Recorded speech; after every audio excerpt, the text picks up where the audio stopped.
Obviously we want to build on last week. That's the biggest thing. I thought we practiced really, really well for 30 minutes of the game on Saturday. I thought it was the best we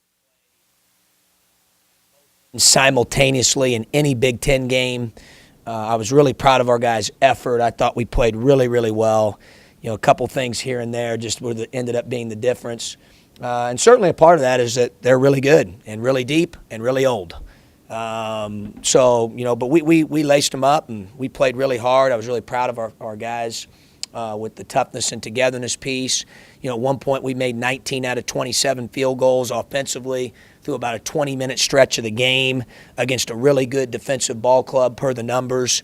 So, we executed better. We shared the ball better. I thought we did some really good things at both ends of the floor. Loved our competitive toughness. Now we just got to build on that. I saw the offense coming last week in practice. I thought it was looked really good. We'd worked really hard on that last week. So that was good to see some carryover there. Yesterday we didn't do a whole lot. Those guys gave us everything they had on Saturday night and then some. So we wanted to make sure we gave them a chance to recuperate yesterday. And, we'll be smart about how we practice today. We realize it's a quick turnaround. We've got to, obviously play with a little bit more toughness, a little bit more intelligence, a little bit better execution than we did the first time that we played them. And so we've taken a look at that through video yesterday. And just got to keep building on, what we did this past week. I thought we did a lot of good things both in practice and in the game on Saturday night. Questions? Offensively, what changed for you during that stretch? We moved the ball better, Jeremy. I just thought we moved the ball better. I thought our shot selection was good. I thought what we called, we executed it. We had more. I thought our freshmen took more pride in the details, the little things, screening, cutting. That was good. I thought we shared, like I said, I thought we really shared the ball. I thought we moved the ball. I thought our shot selection was good. I thought we had a nice pace to us when we did have a chance to get out and transition, and so that was good. I thought we did a lot of good things offensively during that stretch. Hustle on defense, too, with diving for loose balls and trying to get, tie-ups and stuff. Talk a little bit about that. Well, I said after the game, I thought it was the hardest of any team that I've coached in a loss in my 6 years. I felt that way during the game or after the game. I felt that way certainly after watching the video. We had one possession where, we had like 6 or 7. We call them mattos in one possession. I mean, that's unheard of. Went from a block shot to Joe diving in the stands to Malcolm Hill diving like Pete Rose to Tate running 50 feet to sink and fill and deflect the ball that would have been a dunk to, we had play after play after play after play like that. They played the game the right way on Saturday. They did. It inspired me. It was an unbelievable effort by those guys. The evolution of Kendrick Nunn so far this season really seems like defensively he's probably one of the better guys on your team, but offensively, he's got more confidence. Yeah. Just talk about what he's done. Getting better. I think he's really improved. Defensively, he's always been pretty good, Jeremy, on the ball because he's athletic, he's long, and he's tough. So what he needed to learn was all the things off the ball, how we guard certain things, where we want him positioned, and he just continues to get better and better and better in those areas. He came in yesterday. We looked at film yesterday. He had a handful of, defensive mistakes. Some other guys did as well. So he's always working to correct those. And then offensively, I think he's getting more comfortable, with our offense and how he fits into it. I really like his progression a lot. I love his mindset. I told him that yesterday. The best thing that he does is he has amnesia in a game, which good players have that, meaning, he botched the one transition defense, didn't match up at all. They're about ready to get a dunk, and he doesn't even hesitate, sprints out of nowhere and pins it on the glass. A lot of guys would just even for a half second, hesitate or man, I screwed up, but he just plays.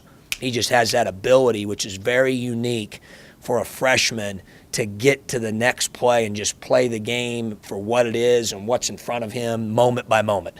And I think, obviously, that speaks of mental toughness. He's pretty mentally tough. Last time you played these guys, you guys were rough first half, but you played them even in the second half. What did you guys do so well in that what happened last I night? didn't think we did much of anything well, Marcus. Unfortunately, I had to watch it, yesterday again, and I didn't think we did anything real well. I didn't. I thought we were very selfish defensively. We were locked on our men and didn't help and support one another, and played it like it was 5 one-on-one games out there defensively, and I thought that. We didn't have the same fight. We got down 21 on Saturday. Well, they got us down about that number at their place, and we didn't have the same fight there that we did here.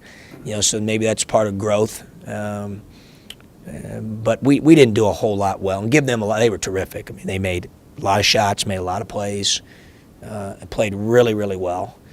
So, we've got to play obviously a lot better than we did in game one. They haven't been as terrific lately, or at least they've lost a lot. Yeah, they've, I think, watching these games in our league, because you watch a lot of the films in preparation for an opponent, so I've seen like their last several games, and, every night we talk about it all the time. It's just, it's a grind. I mean, it's a dogfight. People take away things, people scout.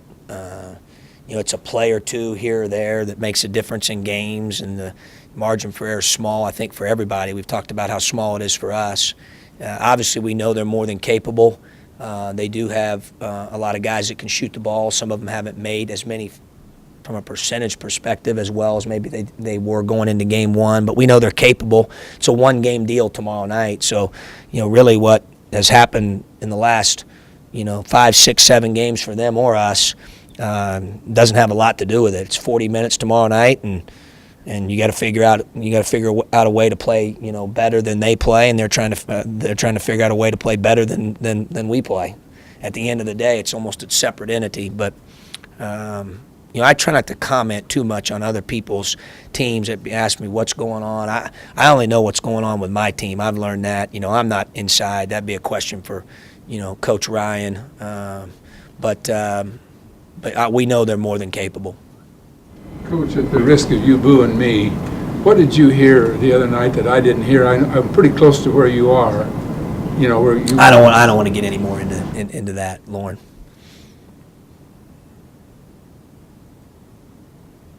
When Northwestern beat Wisconsin at the Cole, you missed a lot of shots.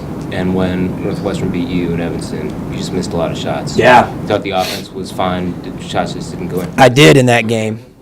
I don't know. I mean, you look at now the string that Northwestern's been on defensively, Rob. I mean, they've really guarded well.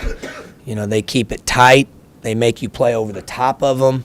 I think those kids have made again, just watching them on some tapes where I've watched common opponents or opponents that we have been preparing for, they look like they've made a great commitment on that end of the floor as a unit, and I think they're difficult to score against.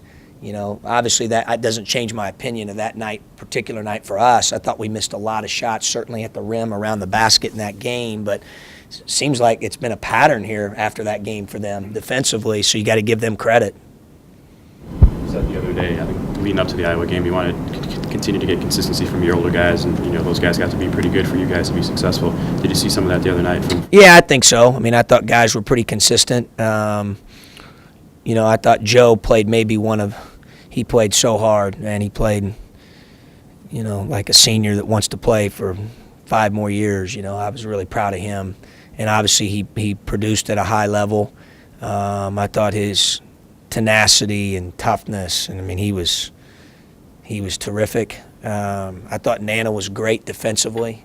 Like he always does, covers up a lot of different things defensively. I thought Ray made some plays for us. I thought Tracy's leadership was terrific, especially when we were behind. I thought that was huge. His voice in the huddle, echoing what we needed to get done, and the message I was trying to send to him, I thought was very influential. I thought he did a great job with that.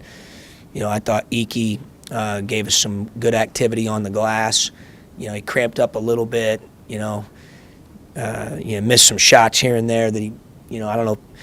Like I said after the game, he typically doesn't shoot an air ball. It was something we thought was there, and of course he's telling you he's okay, and but I think that affected him a little bit, but he had some cramping there. He's fine now. So, but I thought all 5 of those guys really contributed, and were a big reason why we played so well during that last 30 minutes or so. Coach, with the long losing streak, have you seen any signs of guys hanging their heads or any sign of guys? No, not really. No, I mean, they've been good. I think we've got really good leadership on our team. Guys have been through a lot, so that certainly helps. I think our assistant coaches do a good job connecting with our guys. I spend a lot of time with them. Practices have been pretty upbeat. Our guys know that we played well on Saturday, and that doesn't guarantee anything tomorrow, but we got to build on that. We'll let the score take care of itself. I think the guys saw through the film session that we let them get too many in transit. I didn't think our transition defense, Jim, was very good early in the game. And I thought that led to a lot of their baskets, and it led to a lot of their rebounding, where the rebounding margin was so large in their favor. I thought a lot of them were in transition where we're running back and they're running right behind you, and now they're playing volleyball and the ball's being tipped. It's hard to block out in those situations, and obviously they're a great offensive rebounding team. So, I thought really the root of our problems there when we got behind was what I thought was really stemmed from our transition defense. To the extent that you can talk about it, how does a 7-game losing streak change or affect your message to recruits?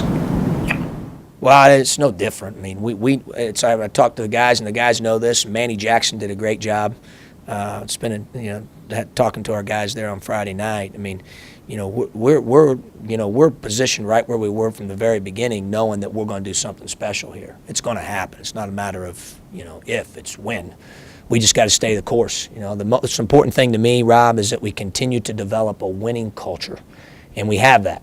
An expectation of how guys are supposed to act on and off the court, an expectation of how we practice, an expectation of how we handle success, an expectation of how we handle adversity, and we've been true to that from day one, from March 29, 2012 till now, and that's not going to change. And I think when you do that, you build habits that create a winning or championship environment.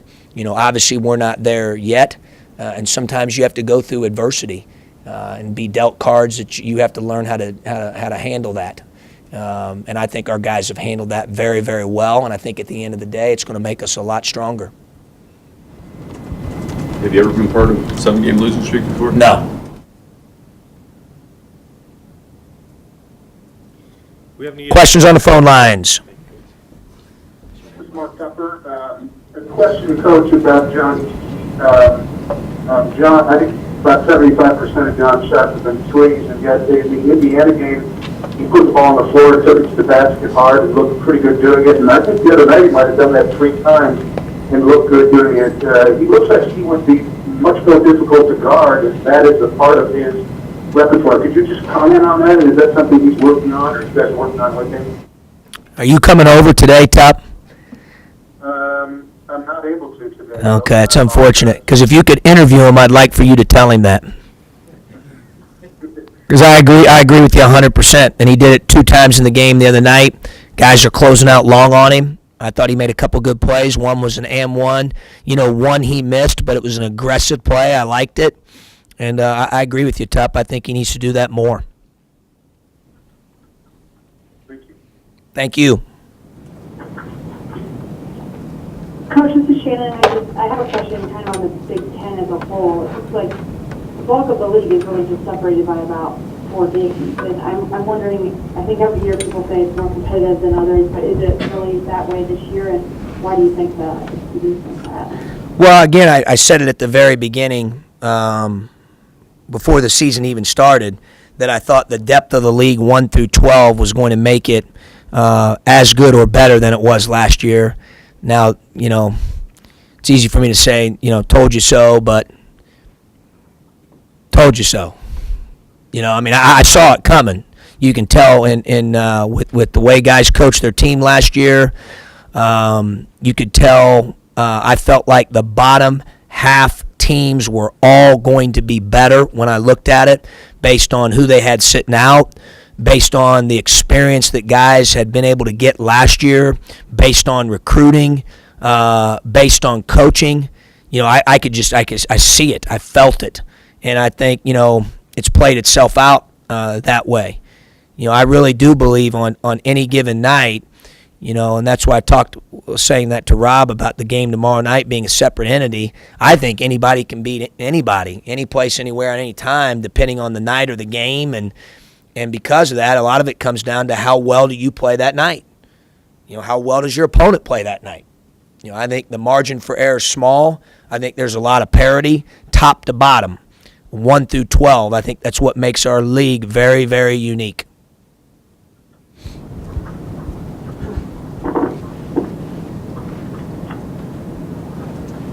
Anything else from the phone lines? Anything else here in the room? Health-wise, everybody doing okay? Yeah, health-wise, question was regarding health. Everybody's good. Cosby's the only guy who's hurting right now. He's the first player I've ever coached to hurt himself in a weight room. Just another story. But the guys who are eligible to play, they're ready to roll. George Cosby was at the game on Saturday. Did he come up to look after Aaron? Or No, he was coming anyway. Yeah, George was on his way. Yeah. No, he can tell you if he wants. He's getting stronger. I'll give him that. He's getting physically stronger, and he really works. He had been practicing really, really, really, really well. So he's just out for a couple days here, and then he'll be back. Anything else? All right, thanks.